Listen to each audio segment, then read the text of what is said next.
Steel पर हम एक नज़रिया लेते हैं और ज़ाहिर सी बात है कि लगातार एक तेज़ी हमें नज़र आई है। हमने सुबह भी इस बारे में चर्चा की। कुणाल बताएं, टाटा स्टील को देखकर यहाँ पर क्या कोई बाइंग अपॉर्चुनिटी बन रही है? एब्सोल्युटली टाटा स्टील इनफैक्ट मुझे बहुत ही पसंद आ रहा था और वो जो ब्रेकआउट मैं बात कर रहा हूँ वो था 26 जुलाई का ब्रेकआउट, माफ करिएगा 25 जुलाई का ब्रेकआउट। काउंटर करीब करीब 3% ऊपर गया था और वो जो ब्रेकआउट जोन था वो 117 का था। काउंटर 124 तक गया, फिर से नीचे आया एंड वहीं जहां से ब्रेकआउट हुआ था वहीं साइडवेज कंसोलिडेशन में गया और काउंटर ने फिर से अपनी रुझान शुरू की है। अगर फॉर्मेशन की बात करें तो एक मैसिव सा inverse head and shoulder daily chart पे दिख रहा है और इस काउंटर का जो पोजिशनल टारगेट आता है वो है 140 का। 140 टू 145 तक के लेवल्स आ सकते हैं। सो यस, प्रेजेंट लेवल पे खरीदारी की जा सकती है। इसका स्टॉप लॉस बनेगा 115 का और पहला टारगेट बनेगा 140 का। बिल्कुल, तो टाटा स्टील में खरीदारी की सलाह और यहाँ पर आपको लेवल्स भी मिलते हुए यहाँ पर आगे अच्छी रैली दिख सकती है। से जो तमाम बातें हुई उसमें दो पहलू सामने आए।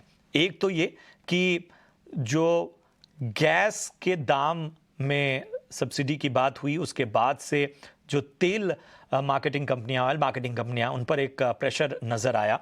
लेकिन हमसे खास बातचीत में पेट्रोलियम मंत्री हरदीप पुरी ने कहा कि एलपीजी सिलेंडर की कीमतों में कटौती का ऑयल मार्केटिंग कंपनियों पर कोई असर नहीं होगा।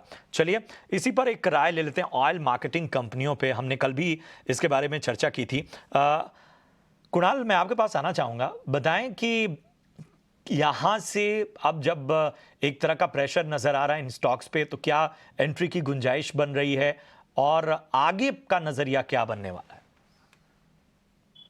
सी अगर मैं ओवरऑल फॉर्मेशन की अगर बात करता हूँ तो let's take an example of Bharat Petroleum BPCL. अगर आप इस काउंटर को देखोगे तो 395 से 395 400 से लेके ये काउंटर ऑलरेडी 345 तक आ चुका है।